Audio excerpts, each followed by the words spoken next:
سعد اور اس کی بیوی اس بات پر جتنا فخر کرتے وہ کم تھا، اور یہ فخر وہ برملا لوگوں تک پہنچاتے بھی تھے۔ ان کے حلقہ احباب میں زیادہ تر لوگ انہی کی طرح کنزرویٹو اور مذہبی تھے، لیکن کم لوگ ایسے تھے جن کے بچے ان کے بچوں کی طرح لائق فائق ہوتے، اور اس سے بھی بڑھ کر یہ کہ والدین کے اتنے فرما بردار ہوتے۔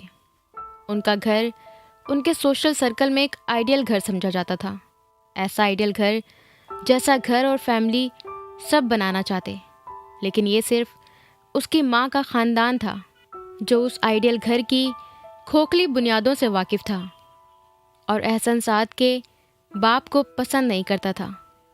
سعد نے ایک بہت امیر اور اچھے خاندان میں شادی کی تھی، لیکن اس کے بعد اس نے اپنی بیوی کو ایک اچھی اور نیک مسلمان عورت بنانے کے لیے جو کچھ کیا تھا وہ اس کے خاندان سے پوشیدہ نہیں تھا۔ اگر شادی کے پہلے ہی سال احسن پیدا نہ ہو گیا ہوتا تو اس کی بیوی کے ماں باپ اپنی بیٹی کی علیحدگی کروا چکے ہوتے۔ کئی بار احسن کی پیدائش کے بعد بھی معاملات اس حد تک جاتے رہے کہ طلاق ہو جاتی، لیکن سعد اور اس کے گھر والوں کا شور شرابہ ہمیشہ انہیں کمزور کر دیتا۔ سعد اپنی بیوی کو ایک باحجاب، فرما بردار، دین سے قریب اور دنیا سے دور رہنے والی بیوی بنانا چاہتا تھا، اور یہ وہ مطالبہ تھا جو وہ مذہب کا نام استعمال کرتے ہوئے کرتا تھا۔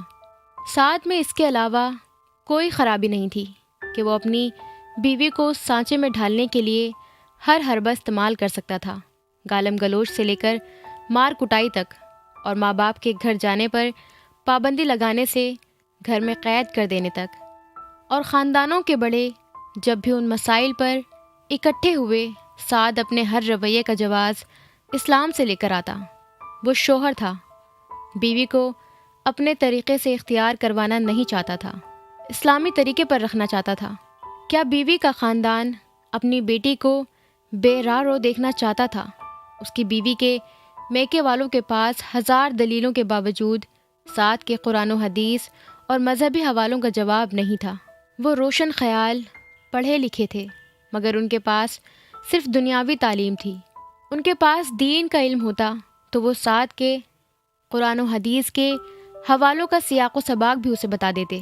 سعد کی بیوی اس سے عمر میں چھوٹی تھی، اور ہر بار اس کے گھر والے اسے کچھ اور وقت صبر اور برداشت کے ساتھ گزارنے کا کہتے، اور سعد کی کچھ اور فرما برداری اختیار کرنے کی نصیحت کرتے۔ ان سب کا خیال تھا وقت گزرنے اور بچے ہونے کے ساتھ ساتھ سعد بدلتا جائے گا۔ وقت بدلنے کے ساتھ سعد نہیں بدلا تھا، اس کی بیوی بدلتی چلی گئی تھی۔ اس نے ذہنی طور پر یہ مان لیا تھا کہ وہ شادی سے پہلے واقعی اسلام سے دور تھی، اور دین کی تعلیمات وہی تھیں جو سعد اس کے کانوں میں ڈالتا تھا، اور اسے واقعی وہی کرنا چاہیے جو اس کا شوہر کہتا تھا۔ ویسا پردہ، ویسی خدمت، ویسی فرما برداری۔ ایک سٹیج وہ آ گیا تھا جب وہ دونوں میاں بیوی سوچ کے حساب سے ایک جیسے ہو گئے تھے۔ اس کی بیوی بھی سعد کی طرح لوگوں پر اپنے فتوے نافذ کرنے لگی تھی۔ وہ دوسروں کے بارے میں اپنے فتووں کا کھلا اظہار کرتی تھی۔ وہ کسی کی ذرا بھی ایسی چیز کو برداشت نہیں کر پاتی تھی جو اسے غیر اسلامی لگتی۔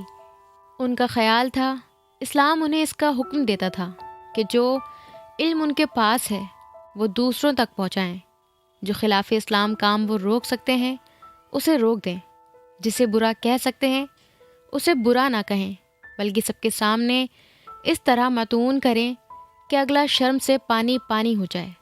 اسلام میں حکم کے علاوہ حکمت نام کی بھی ایک چیز ہے، وہ اس سے ناواقف تھے۔ وہ میاں بیوی اس بات پر شکر ادا کرتے تھے کہ اللہ نے انہیں یہ توفیق عطا کی کہ وہ لوگوں کو کھینچ کھینچ کر مذہب کی طرف لا رہے تھے، راہ ہدایت کی طرف راغب کر رہے تھے۔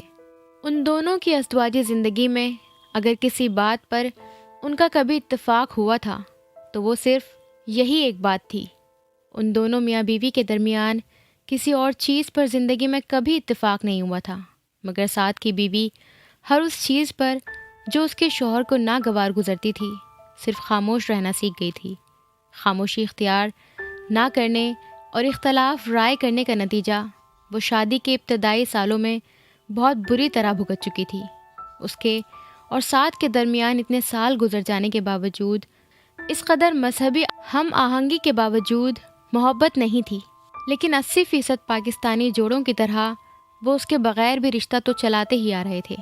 اگر ایک دوسرے سے محبت نہ ہونے نے ان کے لیے ساتھ رہنا مشکل بنایا تھا، تو اس مشکل کو آسان اس مشترکہ نفرت نے کر دیا تھا جو وہ میاں بیوی ہر اس شخص سے کرتے تھے جو ان کی زندگیوں اور ذہنوں میں موجود اسلام کے تصور پر پورا نہیں اترتا تھا۔ وہ دونوں میاں بیوی اپنے خاندان اور حلقہ احباب میں پسند نہیں کیے جاتے تھے، حالانکہ ان دونوں کا خیال تھا کہ وہ دونوں بے حد خوش اخلاق اور سب کی ضرورت میں کام آنے والے تھے۔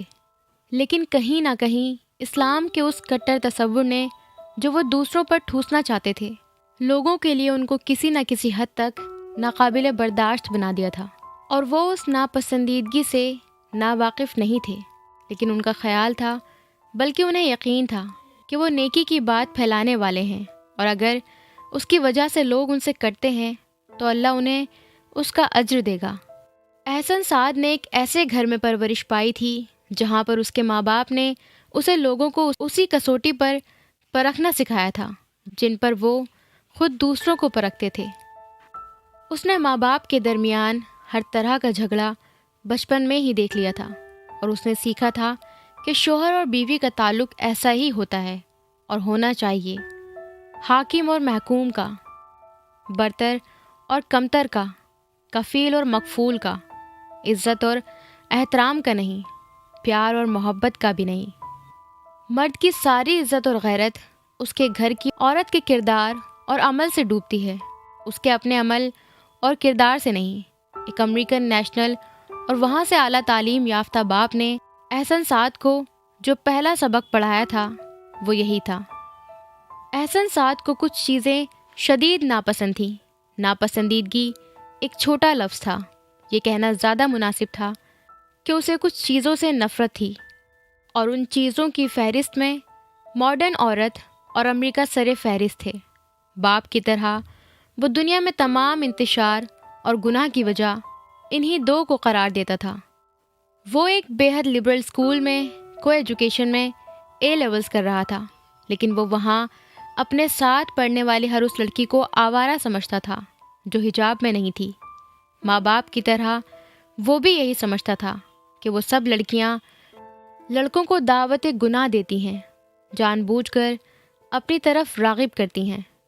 اس کی اپنی دونوں بہنیں اس کے برعکس کو ایجوکیشن سے نہیں پڑھی تھیں، مگر احسن سعد کو شروع سے ہی ایسے اسکولز میں پڑھایا جاتا رہا جہاں کو ایجوکیشن تھی، جہاں اس کا واسطہ ہر قسم کی لڑکیوں سے پڑتا تھا، اور باپ کو اسے مثالی بنا کر پیش کرنے کے لیے یہ ایک اور مثال مل گئی تھی۔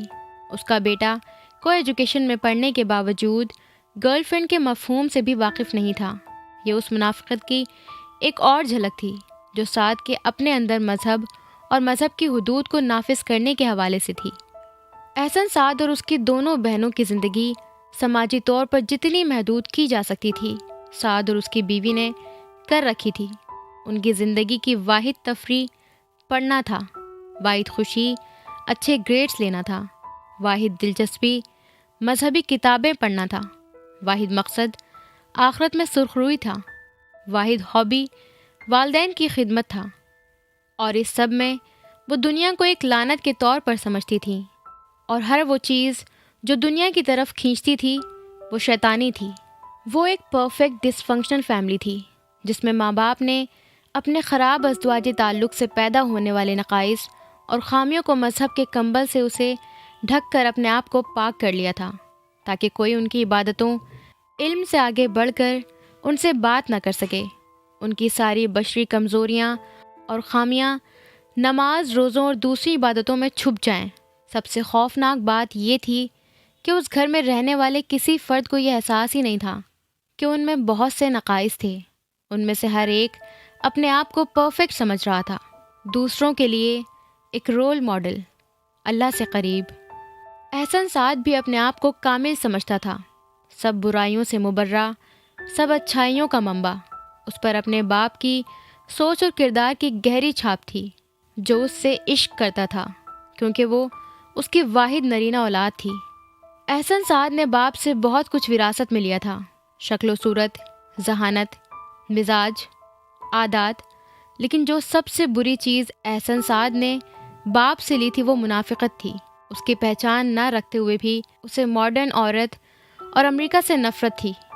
وہ انہیں گناہ اور برائی کی جڑ سمجھتا تھا، اور وہ ایک ماڈرن عورت سے شادی کرنا چاہتا تھا جس کے پاس امریکن شہریت بھی ہو، اور وہ امریکہ میں اعلیٰ تعلیم بھی حاصل کرنا چاہتا تھا۔ اس کا باپ ٹھیک کہتا تھا، احسن جس چیز کی بھی تمنا کرتا تھا وہ اسے مل جاتی تھی۔ یہ دونوں چیزیں بھی اسے ملنے والی تھیں۔ اس کی خوش قسمتی ایک اور خاندان کی بدقسمتی میں بدلنے والی تھی۔ تمہیں پتہ ہے جیبی، لڑکیاں تمہیں ہاٹ سمجھتی ہیں۔ ایک لمحے کے لیے ڈنر ٹیبل پر خاموشی چھا گئی تھی۔ وہ ایسا ہی غیر متوقع جملہ تھا جو حمین نے پاستا کھاتے ہوئے اپنے 13 سالہ بڑے بھائی کے گوشت گزار کیا تھا۔ امامہ، سالار، عنایہ اور رئیسہ نے بیک وقت حمین کو دیکھا، پھر جبرائیل کو جو سرخ ہوا تھا۔ وہ شرمندگی نہیں، غصہ تھا جو حمین کے ان بے لاگ تبصروں پر اکثر آ جاتا تھا۔ وہ مجھے بھی کول کہتی ہیں لیکن تمہیں تو ہاٹ سمجھتی ہیں۔ کس قدر افسوس کی بات ہے نا۔ اس نے ماں باپ کی نظروں کی پرواہ کی تھی، نہ ہی جبرائیل کے سرخ ہوتے چہرے کی۔ اس نے اپنے تبصرے کے بعد اپنی بات جاری رکھتے ہوئے لڑکیوں کی نظر میں اپنے اسٹیٹس پر افسوس کا اظہار بھی اسی سانس میں کیا تھا۔ Will you please shut up? Jibrail نے اس دفعہ کچھ سخت لہجے میں اسے روکنے کی کوشش کی۔ ماں باپ کی موجودگی کا لحاظ کرتے ہوئے اس نے اسے شٹ اپ کہنے کے بجائے ان 2 لفظوں کو توڑ کر بلا واسطہ اسے ٹوکا۔ اوہ، ون مور ٹویسٹر۔ حمین نے یوں ظاہر کیا جیسے اس نے اسے کوئی بڑا ہی مشکل لفظ کہہ دیا تھا جس سے وہ واقف ہی نہیں تھا۔ حمین، اس بار امامہ نے اسے تنبیہ کی۔ وہ سہ پہر میں ہونے والی اس پارٹی کو بھگتا کے بیٹھی تھی جو حمین نے اپنے کلاس فیلوز کو دی تھی۔ میں غلط نہیں کہہ رہا ممی؟ حمین نے اس کی تنبیہ کو جیسے ہوا میں اڑایا۔ اس نے اپنی بات جاری رکھتے ہوئے کہا، میری جاننے والی ہر لڑکی کا جبرائیل پر کرش ہے۔ جبرائیل نے اس بار ہاتھ میں پکڑا ہوا کانٹا پلیٹ میں رکھ دیا، پر یہ جیسے اس کے صبر کے پیمانے کے لبریز ہو جانے کی نشانی تھی۔ یہاں تک کہ میری گرل فرینڈس بھی۔ فرینڈس، سالار نے ٹوکا۔ جو بھی ہو، اس نے اسی انداز میں بات جاری رکھی۔ مین، یو آر سو لکی۔ حمین نے اس بار جبرائیل کو رشک بھری نظروں سے دیکھا۔ امامہ اپنی بے انتہا کوشش کے باوجود اپنی ہنسی پر قابو نہیں پا سکی۔ اسے حمین کی گفتگو سے زیادہ جبرائیل کے رد عمل پر ہنسی آ رہی تھی، جس کی اب کان کی لوئی تک سرخ ہونا شروع ہو گئی تھی۔ وہ ماں کے ہنسنے پر کچھ اور جذبس ہوا تھا۔ تو تمہارا کیا خیال ہے؟ کون سی چیز ہے جو اسے لڑکیوں میں پاپولر کرتی ہے؟ سالار نے صورتحال کو سنبھالنے کی کوشش کی۔ اس نے بڑی سنجیدگی سے حمین سے یوں سوال کیا جیسے یہ کوئی بڑا فلسفیانہ سوال تھا۔ میں اس بارے میں پہلے ہی سوچ چکا ہوں۔ حمین نے اپنے کانٹے کی نوک پاستا کے درمیان پھیرتے ہوئے سالار کے فلسفیانہ سوال کا اسی فلسفیانہ انداز میں جواب دینے کی کوشش کی۔ اس کی بہت سی ریزن ہیں۔ لڑکیاں ان لڑکوں کو پسند نہیں کرتی جو بہت بولتے ہیں، اور جیبی بالکل بات نہیں کرتا۔ اور سالار نے سلاد کا ایک ٹکڑا کھاتے ہوئے آگے بولنے کی ترغیب دی۔ اور لڑکیاں ان لڑکوں کو پسند کرتی ہیں جو لیے دیے رہتے ہیں، اور جیبی میں یہ بات بھی ہے۔ اس نے اپنے بھائی کا تجزیہ کرنا شروع کر دیا تھا۔ اور لڑکیوں کو وہ لڑکے اچھے لگتے ہیں جو ان کی کبھی نہ ختم ہونے والی باتیں سن سکتے ہوں، اور جیبی سب کی باتیں سنتا ہے، خواہ وہ کتنی ہی بے وقوفانہ ہوں۔ اس بار سالار کو بھی ہنسی آئی جو اس نے گلا صاف کر کے چھپائی۔ عنایہ اور رئیسہ چپ چاپ کھانا کھاتے ہوئے حمین کے جملے سنتی، پھر جبرائیل کے تاثرات دیکھتی۔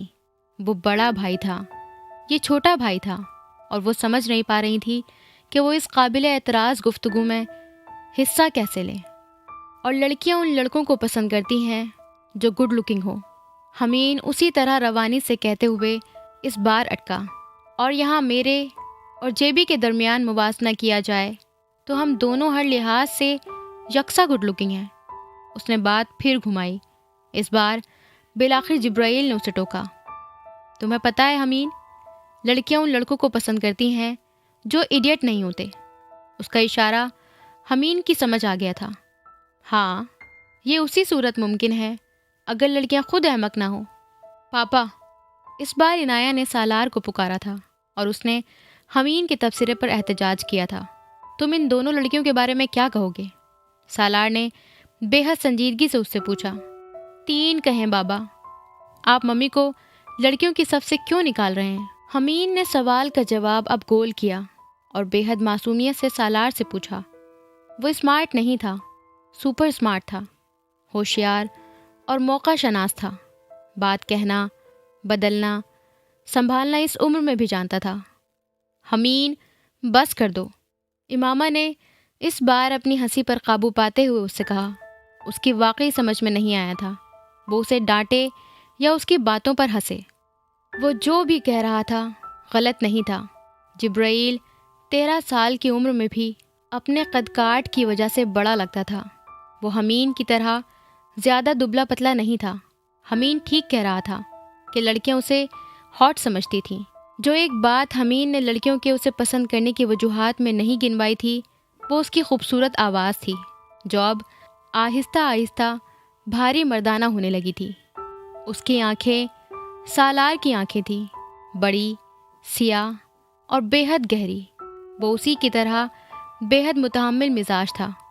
حمین کی طرح بے مقصد بولنے کی عادت نہیں تھی اسے، اور وہ اگر لڑکیوں میں مقبول تھا تو اس کی وجہ یہ تھی کہ وہ سب کے لیے ایک پہیلی تھا۔ حمین کی شخصیت مقناطیسی تھی۔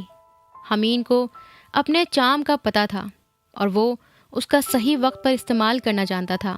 جبرائیل اپنی کشش سے بے خبر تھا اور اسے اس کشش کو استعمال کرنے میں دلچسپی تھی بھی نہیں، لیکن دنیا میں اگر کوئی خاموشی اور متحمل مزاجی کے اس پہاڑ میں شگاف ڈال کر اسے برہم کر سکتا تھا تو وہ حمین تھا۔ جیبی کو تنگ کرنا اس کی زندگی کا دلچسپ اور پسندیدہ ترین کام تھا۔ وہ اسے بھائی کہنا 1 سال پہلے چھوڑ چکا تھا، کیونکہ اس کا خیال تھا جیبی کہنا کول تھا، بھائی کہنا کول نہیں تھا۔ اور حمین کی زندگی کی ترجیحات میں سے ایک یہ تھی کہ وہ ہر چیز میں سے کولنس نکالتا تھا۔ بابا، جب میں اسپیلنگ بی جیت کر آؤں گی تو میں بھی اپنے سارے کلاس فیلوز کو بلاؤں گی۔ رئیسہ نے اس گفتگو میں حصہ لیتے ہوئے سالار کو اپنی طرف متوجہ کیا۔ اس کا ذہن پچھلی شام سے اس ایک ٹرافی کے حصول میں اٹکا ہوا تھا جو اس گھر میں 3 بار آ چکی تھی، اور اب اصولی طور پر اسے 4تھی بار لانے کی ذمہ داری اس کے کندھے پر خود بخود آتی تھی۔ وہ جبرائیل کے بعد اس گھر کی سب سے ذمہ دار اور بلکہ ضرورت سے زیادہ ذمہ دار بچی تھی۔ وہ جبرائیل کی طرح خود ہر کام کی ذمہ داری اپنے کندھوں پر لینے کی کوشش کرتی تھی اور پھر پوری لگن اور تندہی سے اس کام کو کرنے میں مصروف ہو جاتی تھی۔ وہ ان تینوں کی طرح غیر معمولی ذہین نہیں تھی، لیکن اب وہ 1.5 سالہ چنی بھی نہیں رہی تھی جو گونگی نہ ہوتے ہوئے بھی بول نہیں پاتی تھی۔ امامہ کے ساتھ ساتھ ان تینوں نے بھی کم ذہانت رکھنے والی رئیسہ کو ذہین بنانے کے لیے بہت محنت کی تھی، اور اب وہ کارنامہ انجام دینے کے لیے بےتاب تھی جو ان تینوں نے کیا تھا۔ نیشنل لیول کے اس مقابلے کو جیت کر 4تھی بار ٹرافی اس گھر میں لانے کا، اس ساری لائم لائٹ کا فوکس بننے کا جو اس نے اپنے بہن بھائیوں کو ان فتوحات کے بعد ملتے دیکھی تھی۔ رئیسہ سالار زندگی میں کوئی بڑا کام کرنا چاہتی تھی۔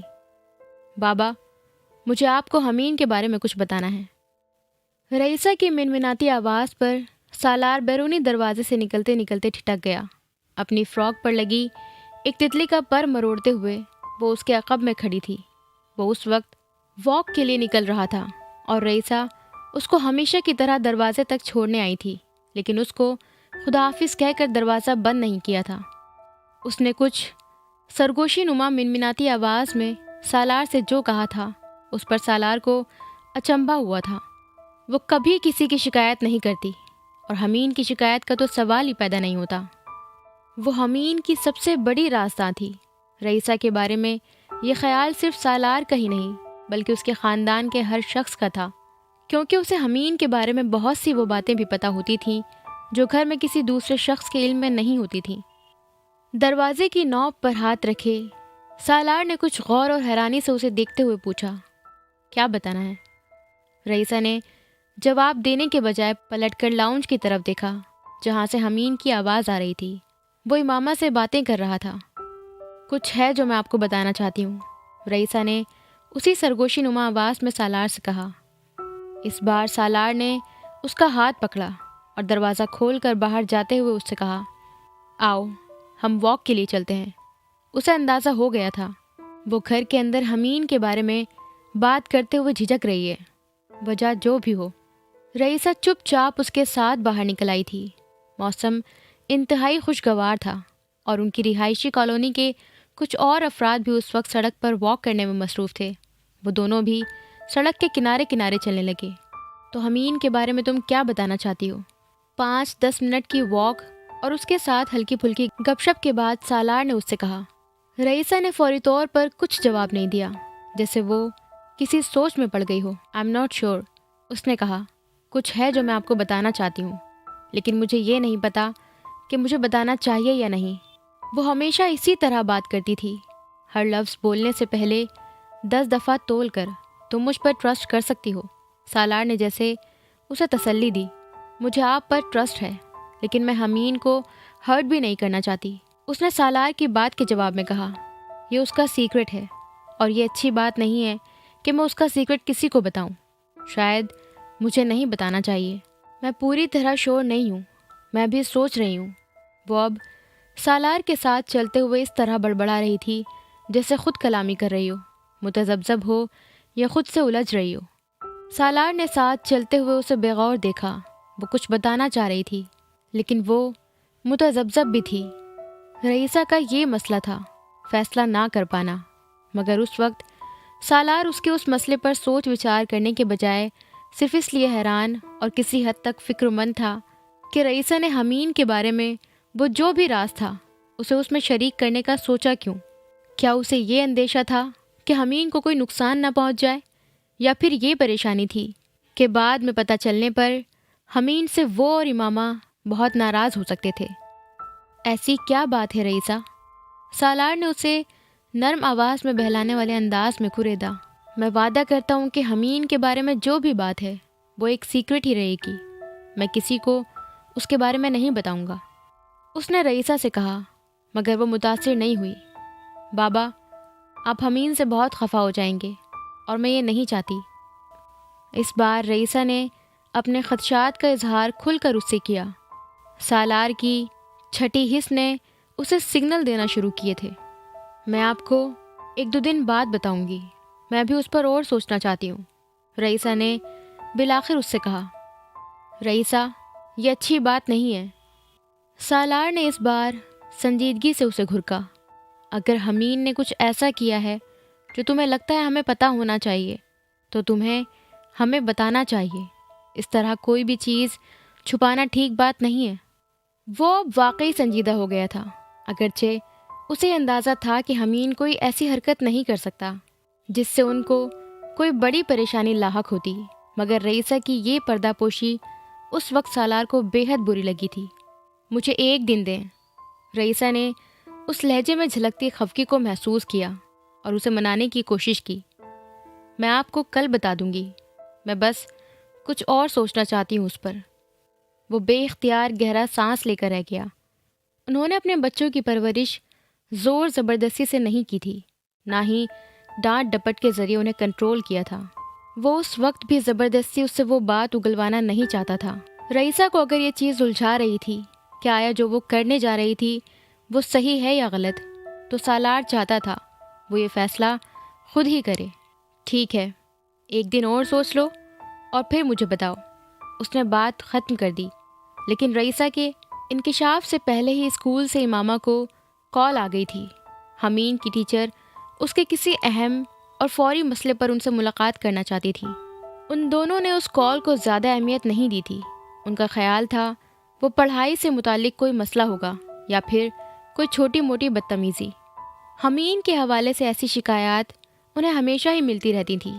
وہ جبرائیل کی طرح نہیں تھا، لیکن اگلے دن اسکول میں انہیں حمین کے حوالے سے جو بتایا گیا تھا اس نے کچھ دیر کے لیے ان کے ہوش و حواس ہی اڑا دیے تھے۔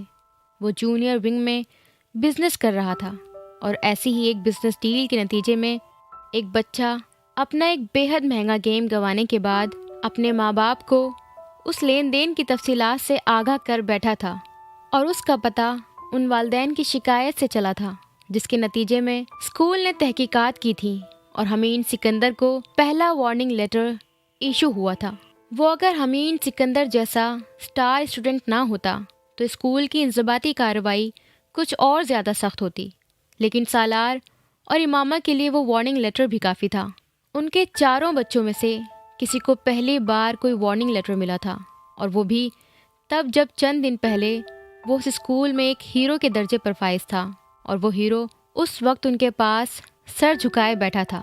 سالار کا دماغ کچھ دیر کے لیے واقعی گھوم کر رہ گیا تھا۔ اس کے حوالے سے متوقع خدشات میں یقیناً وہ صورتحال نہیں تھی جو انہیں اس وقت درپیش تھی۔ اس بزنس کے آغاز کو بہت زیادہ وقت نہیں گزرا تھا، اور حمین سکندر نے رئیسہ کو پہلے دن سے اس بزنس کے حوالے سے بتا رکھا تھا۔ بزنس کا آغاز اتفاقی تھا۔ اس کی کلاس میں اس کا ایک کلاس فیلو ایسے جوگرز لے آیا تھا جنہیں دیکھ کر حمین سکندر مچل گیا تھا۔